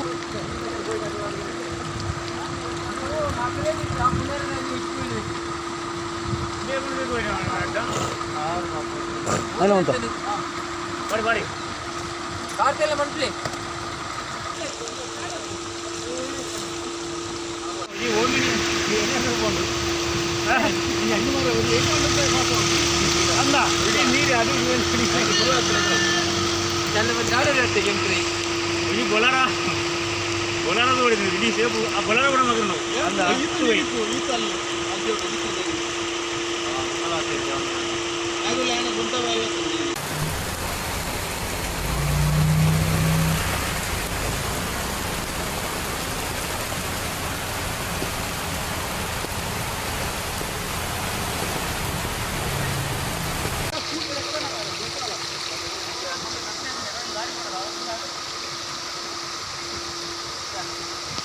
ಗಿಡಿ ಬೋರೆ ತೆಜ್ಜಿ ಮಾರೆ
ಎಸ್, ಮಂಗಳೂರಿನ ಪಂಪ್ವೆಲ್ನಲ್ಲಿ ಒಂದು ಬಸ್ ನಿಲ್ದಾಣ ಆಗಬೇಕು. ಇದು ಕಳೆದ ಅನೇಕ ವರ್ಷಗಳಿಂದ ಕೇಳಿ ಬರ್ತಾ ಇದ್ದಂತಹ ಬೇಡಿಕೆ. ಈ ನಿಟ್ಟಿನಲ್ಲಿ ಪ್ರಯತ್ನಗಳು ಕೂಡ ನಡೀತಾ ಇದ್ವು. ಸೊ ಇದೀಗ ಅನುಮೋದನೆ ಲಭಿಸಿದೆ. ಸಚಿವ ಸಂಪುಟದ ಅನುಮೋದನೆ ದೊರಕಿದ್ದು ಕೆಲವೇ ದಿನಗಳಲ್ಲಿ ಕಾಮಗಾರಿ ಆರಂಭಗೊಳ್ಳುವಂತಹ ನಿರೀಕ್ಷೆಗಳು ಕೂಡ ಇದೆ. ಪಂಪ್ವೆಲ್ನಲ್ಲಿ ಇಂಟಿಗ್ರೇಟೆಡ್ ಟ್ರಾನ್ಸ್ಪೋರ್ಟ್ ಹಬ್ ನಿರ್ಮಾಣ ಮಾಡುವಂತಹ ಯೋಜನೆ ಏನಿದೆ, ಅನುಮೋದನೆಗಾಗಿ ಕಾಯಲಾಗ್ತಾ ಇತ್ತು. ಇದೀಗ ಸಚಿವ ಸಂಪುಟ ಅನುಮೋದನೆಯನ್ನ ಕೂಡ ಕೊಟ್ಟಿದೆ ಎನ್ನುವಂತಹ ವಿಚಾರಗಳು. ಈ ಹಿನ್ನೆಲೆಯಲ್ಲಿ ನಿನ್ನೆ ಸಂಸದ ನಳಿನ್ ಕುಮಾರ್ ಕಟೀಲು, ಶಾಸಕ ವೇದವ್ಯಾಸ್ ಕಾಮತ್ ಸಹಿತ ಅಧಿಕಾರಿಗಳು ಕೂಡ ಈ ಒಂದು ಪ್ರದೇಶಕ್ಕೆ, ಅಂದ್ರೆ ನಿಯೋಜಿತ ಒಂದು ಪ್ರದೇಶ ಏನಿದೆ ಆ ಒಂದು ಪ್ರದೇಶಕ್ಕೆ ತೆರಳಿ ಅಲ್ಲಿನ ವಿಚಾರಗಳ ಬಗ್ಗೆ ಪರಿಶೀಲನೆಯನ್ನ ನಡೆಸಿದ್ದಾರೆ. ವಾಣಿಜ್ಯ ಕೇಂದ್ರ ಮಂಗಳೂರು ದಿನದಿಂದ ದಿನಕ್ಕೆ ಬೆಳೀತಾ ಇದೆ. ಅಲ್ಲಿ ವ್ಯಾಪಕವಾಗಿ ಜನದಟ್ಟಣೆ, ವಾಹನ ದಟ್ಟಣೆ ಕಂಡು ಬರ್ತಾ ಇದೆ. ಸೊ ಇದೀಗ ಇರುವಂತಹ ಬಸ್ ನಿಲ್ದಾಣಗಳ ವಿಚಾರಕ್ಕೆ ಬಂದ್ರೆ ಅದು ಇರುವಂತದ್ದು ಮಂಗಳೂರು ನಗರದ ಒಳಭಾಗದಲ್ಲಿ. ಹೀಗಾಗಿ ವ್ಯಾಪಕವಾಗಿ ದಟ್ಟಣೆ ಉಂಟಾಗ್ತಾ ಇತ್ತು. ಟ್ರಾಫಿಕ್ ಜಾಮ್ನಿಂದಾಗಿ ಪ್ರಯಾಣಿಕರು ಬಹಳಷ್ಟು ಪ್ರಯಾಸ ಪಡುವಂತಹ ಸನ್ನಿವೇಶಗಳು ಮಂಗಳೂರು ನಗರದಲ್ಲಿ ಕಂಡು ಬರ್ತಾ ಇತ್ತು. ಹೀಗಾಗಿ ವಾಹನ ದಟ್ಟಣೆಯನ್ನ ಕಡಿಮೆ ಮಾಡೋದಿಕ್ಕೆ ಮಂಗಳೂರು ನಗರದ ಹೊರವಲಯದಲ್ಲಿ ಒಂದು ಬಸ್ ನಿಲ್ದಾಣ ಸುಸಜ್ಜಿತವಾಗಿ ನಿರ್ಮಾಣ ಆಗಬೇಕು ಅನ್ನುವಂಥದ್ದು ಬೇಡಿಕೆಯಾಗಿತ್ತು. ಹೀಗಾಗಿ ಅಂದ್ರೆ ಇದಕ್ಕೆ ಸ್ಥಳವನ್ನು ಎಲ್ಲವನ್ನು ಕೂಡ ನಿಗದಿಪಡಿಸಿ ಕಾದಿರಿಸುವಂತಹ ಕೆಲಸಗಳು ಕೂಡ ಆಗಿತ್ತು. ಮಂಗಳೂರು ಮಹಾನಗರ ಪಾಲಿಕೆ ಇಲ್ಲಿ ಸುಮಾರು 7.23 ಎಕರೆ ಜಾಗ ಏನಿದೆ ಅದನ್ನ ಬಸ್ ನಿಲ್ದಾಣ ಮತ್ತು ಇನ್ನಿತರ ಕಟ್ಟಡಗಳಿಗೆ ಸಂಬಂಧಪಟ್ಟ ಹಾಗೆ ನಿರ್ಮಾಣ ಮಾಡೋದಕ್ಕೆ ಅದನ್ನ ಕಾದಿರಿಸುವಂತಹ ಕೆಲಸಗಳನ್ನು ಕೂಡ ಮಾಡಿತ್ತು. ಸೊ ಇದೀಗ ಸ್ಮಾರ್ಟ್ ಸಿಟಿ ಯೋಜನೆಯಲ್ಲಿ PPP ಮಾದರಿಯಲ್ಲಿ 445 ಕೋಟಿ ರೂಪಾಯಿ ವೆಚ್ಚದಲ್ಲಿ ಕಾಮಗಾರಿ ನಡೆಯುತ್ತೆ ಅನ್ನುವಂತಹ ವಿಚಾರಗಳು ತಿಳಿದು ಬರ್ತಾ ಇದೆ. ಹೆಚ್ಚಿನ ಮಾಹಿತಿ ಕೊಡ್ತಾರೆ ಈ ಬಗ್ಗೆ ನಮ್ಮ ಮಂಗಳೂರು ನಗರ ದಕ್ಷಿಣ ಕ್ಷೇತ್ರದ ಶಾಸಕರಾಗಿರುವಂತಹ ವೇದವ್ಯಾಸ್ ಕಾಮತ್ ಅವರು ನೇರ ಸಂಪರ್ಕದಲ್ಲಿದ್ದಾರೆ. ಸರ್ ನಮಸ್ತೆ. ನಮಸ್ಕಾರ, ಹೇಳಿ. ಎಸ್, ಈಗ ಪಂಪ್ವೆಲ್ ಬಸ್ ನಿಲ್ದಾಣ ಅಂದ್ರೆ ಇಂಟಿಗ್ರೇಟೆಡ್ ಟ್ರಾನ್ಸ್ಪೋರ್ಟ್ ಹಬ್ಬಿಗೆ ಸಚಿವ ಸಂಪುಟದ ಅನುಮೋದನೆ ದೊರೆತಿದೆ. ತಾವು ಸಂಸದರ ಜೊತೆಗೆ ತೆರಳಿ ಒಂದು ಸ್ಥಳವನ್ನ ಪರಿಶೀಲನೆ ಕೂಡ ಮಾಡಿದ್ದೀರಿ. ಸೊ ಕಾಮಗಾರಿ ಯಾವಾಗ ಆರಂಭ ಆಗಬಹುದು ಅನ್ನುವಂತ ನಿರೀಕ್ಷೆಗಳು ಸರ್ ಈಗ? ನೋಡಿ, ಈಗ ಈ ಒಂದು ಪಂಪ್ವೆಲ್ನ ಬಸ್ ಸ್ಟ್ಯಾಂಡ್ ಅಂತ ಹೇಳುವಂತದಕ್ಕಿಂತ ಮಂಗಳೂರಿನ ಜನತೆ ಮಂಗಳೂರಿನಲ್ಲಿ ಒಂದು ಸಮಗ್ರವಾದ ಒಂದು ಬಸ್ ನಿಲ್ದಾಣಗಳು ಬೇಕು ಅಂತ ಹೇಳುವಂಥದ್ದು ಸರಿಸುಮಾರು 1995ರಿಂದ 7ರಿಂದ ಸರಿಸುಮಾರು ಒಂದು 20-25 ವರ್ಷದಿಂದ ಈ ಒಂದು ಬೇಡಿಕೆ ಜನರದ್ದಿತ್ತು. ಹಾಗಾಗಿ ಪ್ರಪ್ರಥಮವಾಗಿ ಅಷ್ಟು ವರ್ಷದ ನಂತರ ಹಲವಾರು ಪಕ್ಷ ಈ ರಾಜ್ಯವನ್ನ ಆಳಿದ್ರು ಕೂಡ ಯಾರು ಕೂಡ ಅದಕ್ಕೊಂದು ಸಮಗ್ರವಾದ ಚಿಂತನೆಯನ್ನ ಮಾಡಿಲ್ಲ. ಈಗ ನಮ್ಮ ಮುಖ್ಯಮಂತ್ರಿಗಳಾದ ಯಡಿಯೂರಪ್ಪನವರು ಕೇಂದ್ರ ಸರ್ಕಾರದ ಮತ್ತು ರಾಜ್ಯ ಸರ್ಕಾರದ ಒಂದಾಗಿ ನಡೆಯುವಂತಹ ಸ್ಮಾರ್ಟ್ ಸಿಟಿ ಯೋಜನೆಯಲ್ಲಿ PPP ಮಾಡೆಲ್ ನಲ್ಲಿ ಇದೊಂದು ಯಶಸ್ಸಿನಲ್ಲಿ ಆಗಬೇಕು ಅಂತ ಹೇಳುವಂತ ರೂಪರೇಖೆಯನ್ನ ಮಾಡಿ ಅದನ್ನು ಕ್ಯಾಬಿನೆಟ್ಗೆ ಕೊಟ್ಟಲಾಗಿತ್ತು. ಅದು ನಿನ್ನೆ ಕ್ಯಾಬಿನೆಟ್ ನಲ್ಲಿ ಅನುಮೋದನೆಗೊಂಡಿದೆ. ಅದಕ್ಕಾಗಿ ನಾನು ಮುಖ್ಯಮಂತ್ರಿಗಳಿಗೆ ಮತ್ತು ಇದರ ಬಗ್ಗೆ ವಿಶೇಷವಾಗಿ ಕಾಳಜಿ ವಹಿಸಿಕೊಂಡಂತಹ ನಮ್ಮ ಸಂಸದರಾದ ನಳಿನ್ ಕುಮಾರ್ ಕಟೀಲ್ ಅವರಿಗೂ, ಅದೇ ರೀತಿ ಕೋಟ ಶ್ರೀನಿವಾಸ ಪೂಜಾರಿ ಅವರಿಗೂ ಮತ್ತು ಶಾಸಕರಾಗಿ ನಾವೆಲ್ಲರೂ ಒಟ್ಟಾಗಿ ಇದ್ರ ಬಗ್ಗೆ ಒಂದು ವಿಶೇಷವಾದ ಪ್ರಯತ್ನಗಳನ್ನ ಮಾಡಿದ ಕಾರಣ ಬಹಳ ದೊಡ್ಡ ರೀತಿಯ ಮಹತ್ವದ ಹೆಜ್ಜೆ ಮುಂದಿಡ್ತಾ ಇದೆ ಅಂತ ಹೇಳೋದು ಹೇಳಬಹುದು. ಎರಡನೇದು, ಈಗ ಈ ಒಂದು ಕಾಮಗಾರಿಗಳು ಪ್ರಾರಂಭ ಆಗುವುದು ದೃಷ್ಟಿಯಲ್ಲಿ ಈಗ ಇದಕ್ಕೆ ಪ್ರಾರಂಭದ ಹಂತದಲ್ಲಿ ಈಗ ಅನುಮೋದನೆ ಸಿಕ್ಕಿದ ನಂತರ 10 ವಿಷಯಗಳು ಆಗ್ಬೇಕಾಗಿದೆ. ಅನುಮೋದನೆ ಸಿಕ್ಕಿದ ನಂತರ ಅದ್ರ ಬಗ್ಗೆ ಬೇರೆ ಬೇರೆ ಅನುಮೋದನೆಗಳಲ್ಲಿ ಇನ್ನಷ್ಟು ದೊರೆಯಬೇಕಾಗಿದೆ. ಇಲಾಖಾ ಸ್ಮಾರ್ಟ್ ಸಿಟಿ ವಾರು ಅದ್ರ ಬಗ್ಗೆ ಎಲ್ಲ ಇನ್ನಿತರ ವಿಷಯಗಳ ಬಗ್ಗೆ ಎಲ್ಲ ಮಾಹಿತಿಗಳನ್ನ ಪಡೆದುಕೊಂಡು ಅದರ ನಂತರ ಟೆಂಡರ್ ವೈಸ್ ಮತ್ತೆ ಏಜೆನ್ಸಿ ಫಿಕ್ಸ್ ಈ ರೀತಿಯ ವಿಷಯಗಳನ್ನ ವಹಿಸಿ ಕೆಲವಾರು ಒಂದು 3-4 ತಿಂಗಳು 5-6 ತಿಂಗಳ ತನಕ ಹೋಗಬಹುದು. ಆ ಒಂದು ಅಗ್ರಿಮೆಂಟ್ ಏಜೆನ್ಸಿ ಫಿಕ್ಸ್ ಎಲ್ಲ ಆದ ನಂತರ ಅಗ್ರಿಮೆಂಟ್ ಆದ ನಂತರ 3 ವರ್ಷದ ಅವಧಿಗಳು ಅಂತ ಹೇಳುವಂಥದ್ದು ಇದೆ. ಇದ್ರ ಮಾತ್ರ ಏನಿದೆ ಅಂತ ಹೇಳಿದ್ರೆ ನಮ್ಮ ಮಂಗಳೂರಿಗೆ ಸರಿಸುಮಾರು 445 ಕೋಟಿಯ ಈ ಒಂದು ಕಾಮಗಾರಿಗಳು ಒಟ್ಟಾಗಿ PPP ಮಾಡೆಲ್ ನಲ್ಲಿ ಮಾಡುವುದು ಅಂತ ಹೇಳಿದ್ರೆ ಯಾರೋ ಒಂದು ದೊಡ್ಡ ಮಟ್ಟದ ಒಂದು ಏಜೆನ್ಸಿ ಇದನ್ನ ಕಟ್ಟುವಂತದ್ದು. ಅವರು ಕಟ್ಟಿಯಾದ ನಂತರ ಇದರ ಜಾಗದ ಒಡೆತನ ನಮ್ಮ ಮಹಾನಗರ ಪಾಲಿಕೆ ಆದ ಕಾರಣ ಮಹಾನಗರ ಪಾಲಿಕೆಗೆ ಇದರದ್ದು ಅಧಿಕಾರಿಗಳು automatically land owner belongs to ಮಹಾನಗರ ಪಾಲಿಕೆ ಕನ್ಸ್ಟ್ರಕ್ಷನ್ ಮಾಡುವಂತದ್ದು ಕಾಂಟ್ರಾಕ್ಟರ್ ಆದ ಕಾರಣ. ಕಾಂಟ್ರಾಕ್ಟರ್ ಅಂದ್ರೆ ಏಜೆನ್ಸಿ ಯಾರಿಗೆ ಸಿಗ್ತದೆ, ಯಾರು ಮಾಡ್ತಾರೆ ಅವರಾದ ಕಾರಣ ಸರಿಸುಮಾರು ಈ ಟೋಟಲ್ ಒಂದು 32,000 ಚದರ ಮೀಟರ್ ಇಲ್ಲಿ ಬರ್ತದೆ. ಹ್ಮ್ ಹ್ಮ್ ಸರಿಸುಮಾರು 180 ಬಸ್ ಬೇ, ಟರ್ಮಿನಲ್, KSRTC ಮತ್ತು ಇನ್ನಿತರ ವ್ಯವಸ್ಥೆಗಳು, ಪ್ರೈವೇಟ್ಗಳೆಲ್ಲ ವಿಷಯಗಳನ್ನ ಆಧಾರಿತವಾಗಿ ಇದನ್ನೊಂದು ಮಾಡಿತ್ತು. ಹಾಗಿರುವಾಗ ಇದಕ್ಕೆ ಇನ್ನೂ ಪೂರ್ಣ ಪ್ರಮಾಣದ ಪ್ರಾರಂಭ ಮಾಡಬೇಕು ಅಂತ ಹೇಳಿದ್ರೆ ಒಂದು 3-4 ತಿಂಗಳುಗಳಾದ ನಂತರ ಈ ಕಾಮಗಾರಿಗಳನ್ನ ಕೈಗೆತ್ತಿಕೊಳ್ಳುವಂತಹ ವಾತಾವರಣಗಳು ಬರ್ತದೆ. ಅಂದ್ರೆ ಕ್ಯಾಬಿನೆಟ್ ನಲ್ಲಿ ಅನುಮೋದನದ ನಂತರ ಕ್ಯಾಬಿನೆಟ್ ನಲ್ಲಿ ಅನುಮೋದನದ ಆದೇಶ ಆಗಬೇಕು. ಆದೇಶದ ನಂತರ ಸ್ಮಾರ್ಟ್ ಸಿಟಿ ಇನ್ನಷ್ಟು ಕೆಲವು ರೂಪರೇಖೆಗಳನ್ನ ಅದನ್ನ ಮಾಡಬೇಕು. ಅದರ ನಂತರ ಟೆಂಡರ್ ಪ್ರೊಸೀಜರ್ ಆಗಬೇಕು. ಈ ಎಲ್ಲ ವಿಷಯಗಳು ಇದೆ, ಅದೆಲ್ಲ ಒಳಪಟ್ಟಿದೆ. ಆದ್ರೆ ಇದರ ಹಿಂದೆ ಎಲ್ಲಿಯೂ ಕೂಡ ಯಾರು ಕೂಡ ಈ ಒಂದು ಧೈರ್ಯದ ಮಹತ್ವದ ಹೆಜ್ಜೆಯನ್ನ ಪಡ್ಕೊಳ್ಳಿಕ್ಕೆ ಮುಂದೆ ಹೋಗ್ಲಿಲ್ಲ. ಈಗ ಈ ಹಿಂದೆ ಸಿದ್ದರಾಮಯ್ಯ ಸರ್ಕಾರ ಇತ್ತು, ಇಲ್ಲ ಯಾವುದೇ ಸರ್ಕಾರಗಳಿದ್ದಾಗ ಕೂಡ ಅವರು ಮಹತ್ವದ ಪಾತ್ರವನ್ನು ವಹಿಸಿಕೊಳ್ಳಿಕ್ಕೆ ಧೈರ್ಯ ಮಾಡಿಲ್ಲ. ನಮ್ಮ ಸರ್ಕಾರ ಮತ್ತು ನಮ್ಮ ಜಿಲ್ಲಾಡಳಿತದ ಒಟ್ಟಿಗೆ ನಾವು ಸೇರಿಕೊಂಡು ನಾವೆಲ್ಲರೂ ಧೈರ್ಯ ಕೊಟ್ಟು ಇದು ಮುಂದೆ ಹೋಗ್ಬೇಕು ಅಂತ ಹೇಳೋ ದೃಷ್ಟಿಯಲ್ಲಿ ನಾವು ಒಂದಿಗೆ ಮಾಡಿದ್ದೇವೆ. 7 ಎಕರೆ 23 ಸೆಂಟ್ಸ್ ಮಹಾನಗರ ಪಾಲಿಕೆ ಜಾಗ ಇದೆ. ಇದು ಯಾವ ವ್ಯಕ್ತಿ ಗುತ್ತಿಗೆಯನ್ನ ಪಡ್ಕೊಂಡು ಗುತ್ತಿಗೆ ಕಟ್ತಾನೋ ಅವನು 40 ವರ್ಷ ಅವನ ಒಟ್ಟು 40 years, ಆ 40 ವರ್ಷ ಅದರಲ್ಲಿ ಟೋಟಲ್ ಎಷ್ಟು ಸ್ಕ್ವೇರ್ ಫೀಟ್ ಬರ್ತದೆ, ಆ ಸ್ಕ್ವೇರ್ ಫೀಟ್ ನಲ್ಲಿ ಎಷ್ಟು ಸಾವಿರ ಸ್ಕ್ವೇರ್ ಫೀಟ್ ಬಸ್ಗಳಿಗೆಲ್ಲ ಹೋಗ್ಲಿಕ್ಕೆ ಬರ್ಲಿಕ್ಕೆ ಅಂತ ಅವಕಾಶ ಕಲ್ಪಿಸಿಕೊಂಡು 10,000 ಚದರ ಮೀಟರ್ ಅಷ್ಟು ಅವನು ರೆಂಟಿಗೆ ಕೊಡುವಂತ ವಾತಾವರಣಗಳು ಇದೆ. ಅದಕ್ಕೆ ರೆಂಟ್ ಫಿಕ್ಸ್ ಮಾಡಕ್ಕೆ ಅವನಿಗೆ ಅವಕಾಶಗಳಿದೆ. ಕಂಪನಿಗಳು ಯಾರ್ಯಾರನ್ನೆಲ್ಲ ತಡಿಸುವಂತ ಜವಾಬ್ದಾರಿಗಳು ಅವನ ಕಟ್ಟುವಂತ ವ್ಯಕ್ತಿಗಳ ಮೇಲೆ ಹಾಕ್ಬಿಡ್ತದೆ. 40 ವರ್ಷ ನಡೆಸಿದಂತ ಅವನು 40 ವರ್ಷದಲ್ಲಿ ಅವನದ್ದು ಏನು ಅವನು ಹಾಕಿದ ಹಣ ಮತ್ತು ಅದರದ್ದೆಲ್ಲ ಅವನ ಲಾಭಗಳನ್ನ ಅದರಲ್ಲಿ ತೆಗೆದು ಅದರ ನಂತರ ಅವನದನ್ನ ಕಾರ್ಪೊರೇಷನ್ಗೆ ಹ್ಯಾಂಡ್ ಓವರ್ ಮಾಡಬೇಕು. ಈ ರೀತಿಯ ವಾತಾವರಣಗಳಿದೆ. ಸೊ ಅಂದ್ರೆ ಈಗ ಮೊದಲ ಅನುಮೋದನೆ ಸಿಕ್ಕಿದೆ, ಇನ್ನು ಆ ಬಳಿಕದ ಪ್ರಕ್ರಿಯೆಗಳು ಅಂದ್ರೆ ಟೆಂಡರ್ ಕರೆಯುವಂತದ್ದು ಅದಕ್ಕೆ ಎಲ್ಲ ಹಲವು ವಿಧಾನಗಳಿದೆ. ಆದ್ರೆ ಕ್ಯಾಬಿನೆಟ್ ನಲ್ಲಿ ಅನುಮೋದನೆಗೊಂಡ ನಂತರ ಅದಕ್ಕೊಂದು ಸರ್ಕಾರ ನಿಮಗೆ ಮುಂದುವರಲಿಕ್ಕೆ ಅವಕಾಶ ಕೊಟ್ಟಿದೆ ಅಂತ ಹೇಳುವಂತದ್ದು ನಮಗೆ. ಅದರ ಸ್ಮಾರ್ಟ್ ಸಿಟಿಗೆ ಸರ್ಕಾರ given the permission to proceed. ಅದು ಪ್ರೊಸೀಡ್ ಕೊಟ್ಟ ನಂತರ ಸರ್ಕಾರ ಕೊಟ್ಟ ನಂತರ ಹಲವಾರು ವಿಧಾನಗಳಿದೆ. ಆ ಎಲ್ಲ ವಿಧಾನಗಳನ್ನ ಫುಲ್ಫಿಲ್ ಮಾಡುವಾಗ 4-5 ತಿಂಗಳುಗಳು ಹೋಗ್ಬೋದು. ಅದರ ನಂತರ ಈ ವರ್ಕ್ಗೆ ಚಾಲನೆ ಸಿಗ್ತದೆ. 3-4 ತಿಂಗಳಂತೂ ಗ್ಯಾರಂಟಿ ಹೋಗ್ಬೋದು. ಅಂದ್ರೆ 3 ವರ್ಷಗಳ ಒಳಗೆ ಕಾಮಗಾರಿ ಮುಗಿಯುತ್ತೆ ಒಟ್ಟಾರೆಯಾಗಿ. 3 ವರ್ಷ ಅಂತೇಳಿ ಅದಕ್ಕೆ ಟಾರ್ಗೆಟ್ ಅನ್ನು ಕೊಟ್ಟಿದ್ದೇವೆ. ದ ಪರ್ಸನ್ ಅವನು ಟೆಂಡರ್ ಅನ್ನ ಪಡ್ಕೊಳ್ಳುವವನು ಕೂಡ ಅವನು ಇದ್ರ ಹಿಂದೆ ಇಂತಿಷ್ಟೇ ಟೆಂಡರ್ ಈ ರೀತಿಯ ಕಾಮಗಾರಿಗಳನ್ನು ಮಾಡಿದ್ದಾನೆ, ಮಾಡಬೇಕು, ಅದರದೆಲ್ಲ ಅವನದೆಲ್ಲ ರೂಪರೇಖೆಯನ್ನು ಪಡ್ಕೊಳ್ಳಿಕ್ಕಿದೆ. ಯಾಕಂದ್ರೆ ನಾಳೆ ಅವನಿಗೆ ಕೈಯಲ್ಲಿ ಅರ್ಧ ಹಾಕಿ ಅವನು ನಿಂತು ಹೋದ್ರೆ ಕಷ್ಟ ಅಲ್ಲ. ಇದೆಲ್ಲ ಇದೆ. ಅವನ ಹತ್ರ ಎಲಿಜಿಬಿಲಿಟಿ ಸರ್ಟಿಫಿಕೇಟ್ ಬೇಕು, ಇದೆಲ್ಲವನ್ನು ನೋಡಿಕೊಳ್ಬೇಕು. ಅದಕ್ಕಾಗಿ ಮಾಡ್ಲಿಕ್ಕಿದೆ. ಅಂದ್ರೆ ಒಂದು 445 ಕೋಟಿ ಹಣವನ್ನ ಹಾಕುವಂತ ವ್ಯಕ್ತಿ ಅವನ ಹತ್ರ ಕೂಡ ಬಲ ಬೇಕು ಮತ್ತು ಜಿಲ್ಲಾಡಳಿತದಿಂದ ಮತ್ತು ನಮ್ಮ ಕಡೆಯಿಂದ ಪೂರ್ಣ ಸಹಕಾರ ಅವನಿಗೆ ಕೊಡ್ಬೇಕು. ನಾಳೆ ಒಂದು ವ್ಯಕ್ತಿ 445 ಕೊಟ್ಟವನು ಕಟ್ಟಿ ಅವನದ ನಂತರ ಅವನಲ್ಲಿ ಲಾಭ ಅವನಿಗೂ ಕೂಡ ಆಶೆ ಇದೆಯಲ್ಲ, ಅವನ ಲಾಭಕ್ಕಾಗಿಯೇ ಹಾಕುವಂಥದ್ದು. ಅದರಲ್ಲಿ ಅಂತ ಲಾಭ ಬಿಡುವಂತ ಎಲ್ಲ ವಾತಾವರಣಗಳನ್ನು ನಿರ್ಮಾಣ ಮಾಡಿಕೊಡ್ಬೇಕು. ಇಲ್ಲಾಂದ್ರೆ ಅವನಿಗೆ ಲಾಭ ಸಿಗುದಿಲ್ಲ, ಅವನೇ ಬರ್ತಾನೆ.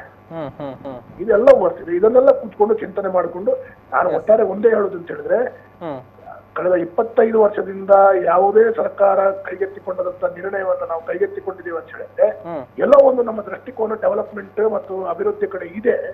ಹಾಗಿರುವಾಗ ವಿರೋಧ ಪಕ್ಷದವರು ಕೂಡ ಇದಕ್ಕೆ ಸಹಕಾರವನ್ನ ಕೊಟ್ಟರೆ ಎಲ್ಲೋ ಒಂದು ನಾವು ಒಳ್ಳೆ ರೀತಿಯಲ್ಲಿ ಮುಂದುಗಡೆ ಹೋಗ್ತೇವೆ. ಈಗ ನೋಡಿ 25-30 ವರ್ಷದಿಂದ ಕೇಂದ್ರ ಮಾರುಕಟ್ಟೆ ಬೀಳುವಂತ ಪರಿಸ್ಥಿತಿ ಇತ್ತು. NIT ಮತ್ತು PWD ಇಲಾಖೆ ಕಡೆಯಿಂದ ಅದು ಯಾವಾಗಲೂ ಬೀಳ್ಬಹುದು ಅಂತ ಹೇಳುವಂಥದ್ದು ಹೇಳಿದ್ರು. ಅವಾಗ ಬೀಳ್ಬಹುದು ಅಂತಿರುವಂತದ್ದನ್ನ ನಾವು ಹೊಸದಾಗಿ ಕಟ್ಟಿಕೊಡ್ತೇವೆ, ಅವರಿಗೆ ಆಲ್ಟರ್ನೇಟಿವ್ ಮಾಡ್ತೇವೆ, ಈ ಕೊರೋನಾ ಸಂದರ್ಭದಲ್ಲಿ ಏನಾದ್ರು ಒಂದು ವ್ಯವಸ್ಥೆಯನ್ನು ಮಾಡಿಕೊಡುವ ಅಂತ ಹೇಳಿದ್ರೆ ಅವರು ಕೋರ್ಟಿಗೆ ಹೋಗಿ ಸ್ಟೇ ಹಿಡ್ಕೊಂಡು ಬಂದರು. ಅವರಿಗೆ ಕೋರ್ಟಿಗೆ ಹೋಗಿ ಸ್ಟೇ ಹಿಡ್ಕೊಂಡು ಬರ್ಲಿಕ್ಕೆ ಸಹಕಾರ ಕೊಟ್ಟವರು ಯಾರು? ಕೆಲವೊಂದು ರಾಜಕೀಯ ಪಕ್ಷದವರು ಅವರೊಟ್ಟಿಗೆ ಸಹಕಾರ ಕೊಟ್ಕೊಂಡಿದ್ದಾರಲ್ಲ. ಹಾಗಾದ್ರೆ ನಿಮ್ಗೆ ಮಾರ್ಕೆಟ್ ಬೇಡ, ನೀವು ಒಳಗಡೆ ನಿಂತು ಅಭಿವೃದ್ಧಿಯನ್ನ ಮಾತಾಡ್ತೀವಿ, ಒಳಗಡೆ ಅವರೊಟ್ಟಿಗೆ ಸೇರ್ಕೊಂಡು ಸ್ಟೇ ತಗೊಂಡು ಬರ್ಲಿಕ್ಕೆ ಅವರಿಗೆ ಸಹಕಾರವನ್ನ ಕೊಡ್ತೀವಿ. ಹಾಗಾದ್ರೆ ನೀವು ಎಲ್ಲೋ ಈ ಎಲ್ಲ ಇಷ್ಟೊಂದು ದೊಡ್ಡ ಪ್ರಾಜೆಕ್ಟ್ಗಳು ಶಾಸಕರಾಗಿ ವೇದವ್ಯಾಸ ಇರುವಾಗ ಮತ್ತು ಬಿಜೆಪಿ ಸರ್ಕಾರವನ್ನು ಮಾಡ್ತಿದೆ ಅಂತ ಹೇಳುವಂತ ರೀತಿಯಲ್ಲಿ ನಿಮ್ಗೆ ಎಲ್ಲೋ ಒಂದು ನಿಮಗೆ ತಡ್ಕೊಳ್ಳಿಕ್ಕೆ ಆಗುದಿಲ್ಲ ಅಂತ ಹೇಳಿ ಆದ್ರೆ ನೀವು ಆ ಪ್ರಾಜೆಕ್ಟ್ಗೆ ಯಾಕೆ ಇದು ಮಾಡ್ತೀರಿ? ಈಗ ನಾಳೆ ಇನ್ನು ಬಸ್ಗೆ ಈ ಬಸ್ ಸ್ಟೇಷನ್ ಪಂಪಲ್ಲಿ ಬಸ್ ನಿಲ್ದಾಣ ಆಗ್ಬಾರ್ದು ಅಂತ ಇನ್ಯಾರಾದ್ರೂ ಸ್ಟೇಷನ್ ಬಂದು ಏನ್ ಮಾಡ್ತೀವಿ?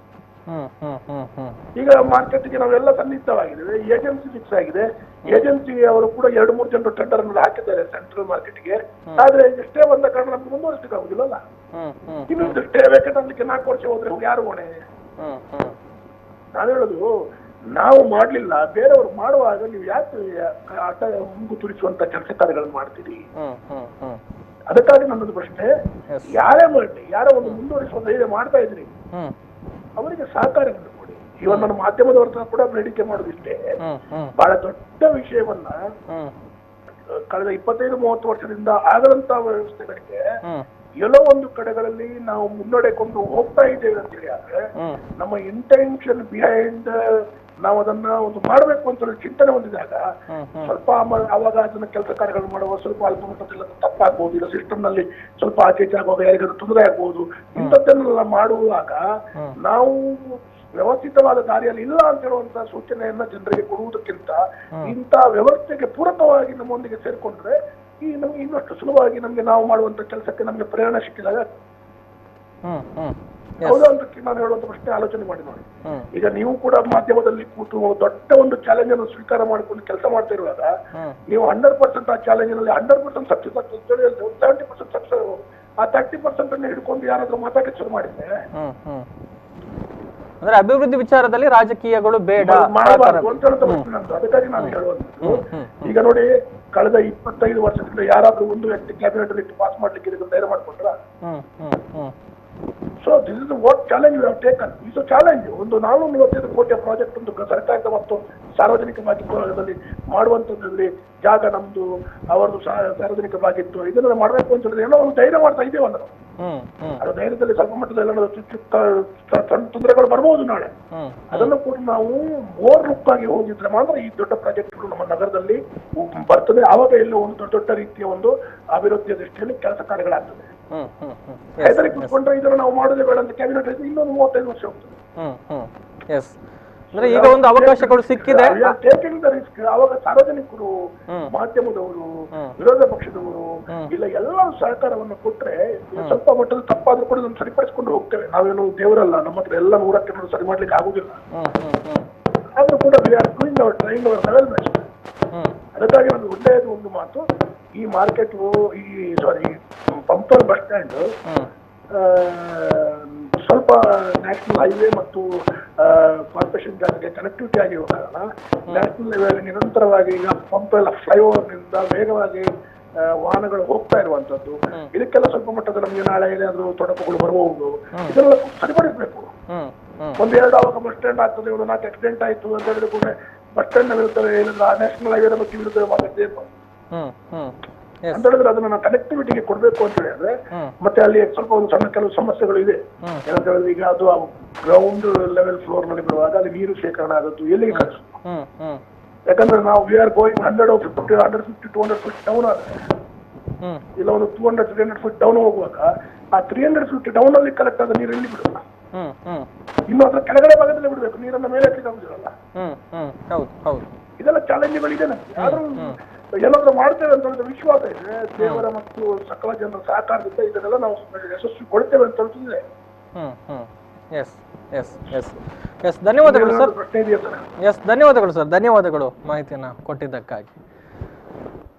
ಇದು ಶಾಸಕ ವೇದವ್ಯಾಸ್ ಕಾಮತ್ ಅವರು ಹೇಳಿರುವಂತಹ ವಿಚಾರಗಳು. ಸೊ ಇದೀಗ ಬಹಳಷ್ಟು ವರ್ಷಗಳ ಬೇಡಿಕೆ, ಅನೇಕರು ಪ್ರಯತ್ನಗಳನ್ನು ಮಾಡಿದ್ರು ಕೂಡ ಆಗಿರಲಿಲ್ಲ. ಸೊ ಇದೀಗ ಒಂದು ಪ್ರಯತ್ನಗಳಾಗಿದೆ, ಅದಕ್ಕೆ ಸಚಿವ ಸಂಪುಟ ನಿನ್ನೆ ಅನುಮೋದನೆಯನ್ನ ಕೂಡ ಕೊಟ್ಟಿದೆ. ಅಭಿವೃದ್ಧಿ ವಿಚಾರದಲ್ಲಿ ಮಂಗಳೂರು ನಗರದಲ್ಲಿ ಆಗಬೇಕಾಗಿರುವಂಥದ್ದು ಬಹಳಷ್ಟಿದೆ, ಎಲ್ಲವನ್ನೂ ಕೂಡ ನಾವು ಮಾಡ್ತಾ ಇದ್ದೇವೆ. ಎಲ್ಲರ ಸಹಭಾಗಿತ್ವ ಸಿಕ್ಕಿದ್ರೆ ಅದು ಮತ್ತಷ್ಟು ಸುಲಭ ಆಗುತ್ತೆ. ಸೊ ಪ್ರತಿಯೊಂದು ವಿಚಾರದಲ್ಲೂ ಕೂಡ ರಾಜಕೀಯವನ್ನ ಮಾಡುವಂತಹ ಬದಲು ಕೆಲವೊಂದು ವಿಚಾರಗಳಿಗೆ ಎಲ್ಲರೂ ಕೂಡ ಸಹಕಾರವನ್ನ ಕೊಡಬೇಕು ಅಂತ ಶಾಸಕರು ಹೇಳಿರುವಂಥದ್ದು. ಇನ್ನು ಈಗ ಏನು ನಿರ್ಮಾಣ ಆಗೋದಿಕ್ಕೆ ಒಂದು ಅನುಮೋದನೆ ದೊರೆತಿರುವಂತಹ ಬಸ್ ನಿಲ್ದಾಣ ಏನಿದೆ ಅದರಲ್ಲಿ ಒಟ್ಟು ಏನೆಲ್ಲ ಇರುತ್ತೆ ಅನ್ನುವಂಥದ್ದನ್ನು ಈಗ ನಾವು ಗಮನಿಸ್ತಾ ಹೋದ್ರೆ 180 ಬಸ್ ಬೇಗಳು ಇರುತ್ತೆ. ಅದರ ಜೊತೆಗೆ ಅಂದ್ರೆ ಬಸ್ ಬೇಗಳ ಜೊತೆಗೆ ಬಸ್ ಟರ್ಮಿನಲ್, ಇನ್ನು ಖಾಸಗಿ ಮತ್ತು KSRTC ಸೇವೆ ಮತ್ತು ದೂರದ ಪ್ರಯಾಣದ ಬಸ್ಗಳ ವ್ಯವಸ್ಥೆ ಕೂಡ ಈ ಪರಿಸರದಲ್ಲಿ ಲಭ್ಯ ಆಗುತ್ತೆ.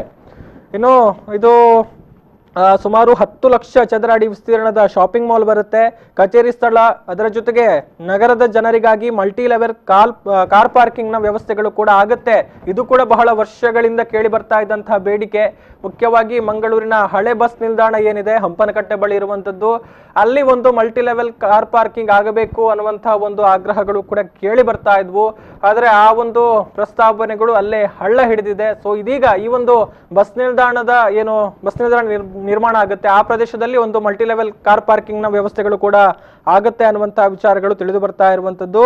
ಇನ್ನು 40 ವರ್ಷಗಳ ಕಾಲ ಇದನ್ನ ಯಾರು ನಿರ್ಮಾಣ ಮಾಡ್ತಾರೋ, ಅಂದ್ರೆ ಯಾವ ಸಂಸ್ಥೆ ಗುತ್ತಿಗೆಯನ್ನ ಪಡೆದುಕೊಂಡು ಇಲ್ಲಿ ನಿರ್ಮಾಣ ಕಾಮಗಾರಿಯನ್ನ ಮಾಡುತ್ತೋ 40 ವರ್ಷಗಳ ಕಾಲ ಮೈಂಟೆನೆನ್ಸ್ ಅವರೇ ಮಾಡಬೇಕಾಗುತ್ತೆ. ಆ ಬಳಿಕ ಅದನ್ನ ಮಂಗಳೂರು ಮಹಾನಗರ ಪಾಲಿಕೆಗೆ ಹ್ಯಾಂಡ್ ಓವರ್ ಮಾಡಬೇಕು ಅನ್ನುವಂತಹ ನಿಯಮಗಳು. ಅನುಮೋದನೆ ದೊರೆತ ನಂತರ 3 ವರ್ಷಗಳ ಒಳಗಾಗಿ ಕಾಮಗಾರಿಗಳು ಪೂರ್ಣಗೊಳ್ಳಬೇಕು. ಅಂದ್ರೆ ನಾವು ಗಮನಿಸಬಹುದು, ಇಂತಹ ಬೃಹತ್ ಯೋಜನೆಗಳು ಬಂದಂತಹ ಸಂದರ್ಭದಲ್ಲಿ, ಬೃಹತ್ ಪ್ರಾಜೆಕ್ಟ್ ಗಳನ್ನ ಕೈಗೆತ್ತಿಕೊಳ್ಳುವಂತಹ ಸಂದರ್ಭದಲ್ಲಿ ಆ ಒಂದು ಗುತ್ತಿಗೆಯನ್ನ ಯಾವ ಕಂಪನಿ ವಹಿಸಿಕೊಳ್ಳುತ್ತೋ ಅದರ ಒಂದು ಸ್ಥಿತಿಗತಿಯನ್ನ ಕೂಡ ಅಧ್ಯಯನ ಮಾಡಬೇಕಾಗುತ್ತೆ.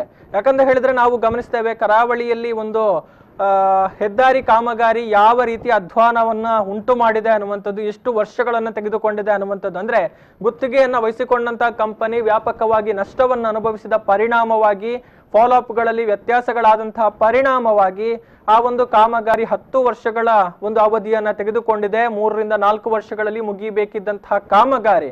ಸೊ ಆ ಬಗ್ಗೆ ವ್ಯಾಪಕವಾಗಿ ಟ್ರೋಲ್ಗಳು ಎಲ್ಲವೂ ಕೂಡ ಆಗಿತ್ತು. ಕೊನೆಗೂ ಅದು ಫೆಬ್ರವರಿ ಅಂತ್ಯದಲ್ಲಿ ಅಂದ್ರೆ ಫೆಬ್ರವರಿ ಮೊದಲ ವಾರದಲ್ಲಿ ಅದು ಬಳಕೆಗೆ ಮುಕ್ತವಾಗಿದೆ ಅನ್ನುವಂಥದ್ದು. ಅಂದ್ರೆ ಇದು ಒಂದು ಎಚ್ಚರಿಕೆಯ ಪಾಠ ಕೂಡ ಆಗಿದೆ. ಯಾವ ಕಂಪನಿಗೆ ಒಂದು ದೊಡ್ಡ ದೊಡ್ಡ ಯೋಜನೆಗಳನ್ನ ನಾವು ಗುತ್ತಿಗೆಯನ್ನು ವಹಿಸಿಕೊಡುವಂತಹ ಸಂದರ್ಭದಲ್ಲಿ ಆ ಕಂಪನಿಯ ಸ್ಥಿತಿಗತಿ ಹೇಗಿರುತ್ತೆ, ಅಥವಾ ಈ ಹಿಂದೆ ಅಂತಹ ಒಂದು ಪ್ರಾಜೆಕ್ಟ್ಗಳನ್ನ ಕೈಗೆತ್ತಿಕೊಂಡಿದ್ರೆ ಅದನ್ನ ಎಷ್ಟು ಸಮಯದಲ್ಲಿ ಹೇಳಿದ ಹಾಗೆ ಫಿನಿಶ್ ಮಾಡಿ ಕೊಟ್ಟಿದ್ದಾರಾ ಇತ್ಯಾದಿ ವಿಚಾರಗಳೆಲ್ಲವನ್ನು ಕೂಡ ಪರಿಗಣಿಸಬೇಕಾಗತ್ತೆ. ಸೊ ಇಂತಹ ಒಂದು ವಿಚಾರದಲ್ಲೂ ಕೂಡ ಬಹಳಷ್ಟು ಗಮನಿಸಬೇಕಾಗಿರುವಂತಹ ವಿಚಾರಗಳಿದೆ.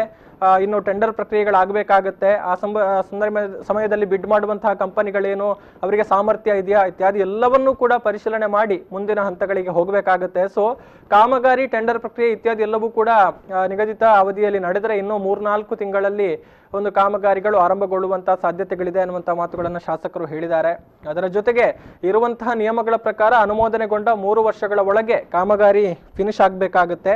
ಇನ್ನು ಅಲ್ಲಿನ ವಿನ್ಯಾಸ ಮತ್ತೆ ರೂಪುರೇಷೆಗಳಿಗೆ ಸಂಬಂಧಪಟ್ಟ ಹಾಗೆ ಕೂಡ ಕೆಲವೊಂದು ಗೊಂದಲಗಳಿದೆ ಅನ್ನುವಂಥ ಮಾತುಗಳನ್ನು ಹೇಳಿದ್ದಾರೆ. ಅಂದ್ರೆ ಅಲ್ಲಿನ ಒಂದು ಭೌಗೋಳಿಕ ಸನ್ನಿವೇಶಕ್ಕೆ ಅನುಗುಣವಾಗಿ ಕೆಲವೊಂದು ಸವಾಲುಗಳು ಅಲ್ಲಿ ಉದ್ಭವಿಸಿದೆ. ಅಂದ್ರೆ ಈಗ ಏನು ವಿನ್ಯಾಸ ಒಂದು ಬಂದಿದೆ ಅಥವಾ ಒಂದು ನೀಲನಕ್ಷೆ ಏನಿದೆ ಅದರ ಪ್ರಕಾರ ಮುಂದುವರೆದುಕೊಂಡು ಹೋಗೋದಿದ್ರೆ ಅಲ್ಲಿ ಕೆಲವೊಂದು ಗೊಂದಲಗಳಿರುವಂಥದ್ದು. ಸೊ ಎಲ್ಲವನ್ನೂ ಕೂಡ ಸರಿಪಡಿಸಿಕೊಂಡು ಹೋಗಬೇಕು ಅನ್ನುವಂತಹ ನಿಟ್ಟಿನಲ್ಲಿ ಪ್ರಯತ್ನಗಳಾಗ್ತಾ ಇದೆ. ಯಾಕಂತ ಹೇಳಿದ್ರೆ ಅನುಮೋದನೆ ದೊರೆತಿರುವಂಥದ್ದು ಪ್ರಯತ್ನಗಳು. ಯಾಕಂತ ಹೇಳಿದ್ರೆ ಅಲ್ಲಿ ಜಾಗವನ್ನ ಈ ಹಿಂದೆಯೇ ಮೀಸಲಿರಿಸಲಾಗಿತ್ತು, ಆದ್ರೆ ಪ್ರಕ್ರಿಯೆಗಳು ಆರಂಭಗೊಂಡಿರಲಿಲ್ಲ. ಸೊ ಇದೀಗ ಅನುಮೋದನೆ ದೊರೆತಿದೆ. ಆ ಮೂಲಕ ಪ್ರಕ್ರಿಯೆಗಳು ವೇಗವನ್ನು ಪಡೆದುಕೊಂಡು ಅಭಿವೃದ್ಧಿ ವಿಚಾರದಲ್ಲಿ ಮಂಗಳೂರು ಇತರ ನಗರಗಳೇನಿದ್ದಾವೆ ಈಗ ಅಭಿವೃದ್ಧಿ ಹೊಂದಿರುವಂತಹ ನಗರಗಳು ಅದಕ್ಕೂ ಕೂಡ ಒಂದು ಸರಿಸಾಟಿಯಾಗಿ ನಿಲ್ಲಬೇಕು ಅನ್ನುವಂಥದ್ದು ಜನತೆಯ ಆಶಯ ಆಗಿರುವಂಥದ್ದು.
ಎಸ್, ದಕ್ಷಿಣ ಕನ್ನಡ ಜಿಲ್ಲೆಯಲ್ಲಿ ಮತ್ತೆ ಕೊರೋನಾ ಸ್ಫೋಟವಾಗುವಂತಹ ಸಾಧ್ಯತೆಗಳಿದೆ.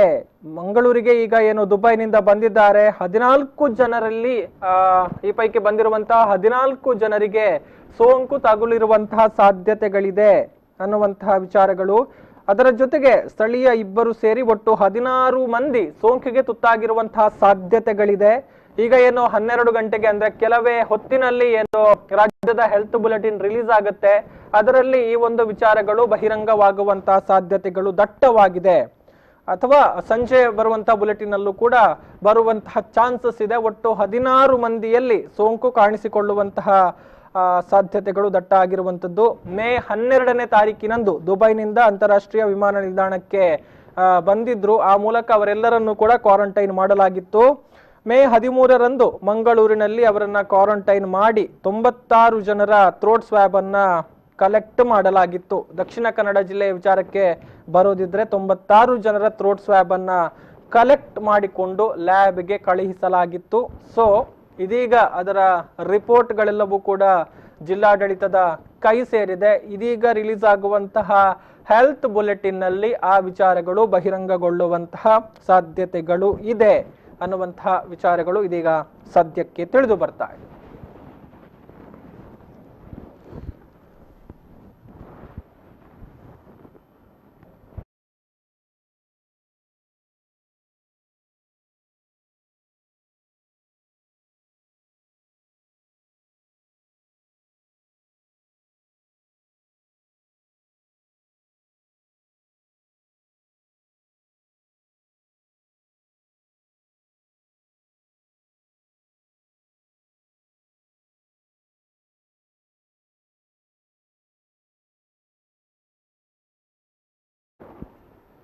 ಎಸ್, ಇದಿಷ್ಟು ಇವತ್ತಿನ ಸುದ್ದಿ. ಮುಂದಿನ ಸುದ್ದಿ ಮಾಹಿತಿಗಳ ಜೊತೆಗೆ ಮತ್ತೆ ಬರ್ತೀನಿ. ನೋಡ್ತಾ ಇರಿ V4 ನ್ಯೂಸ್. ನಮಸ್ಕಾರ.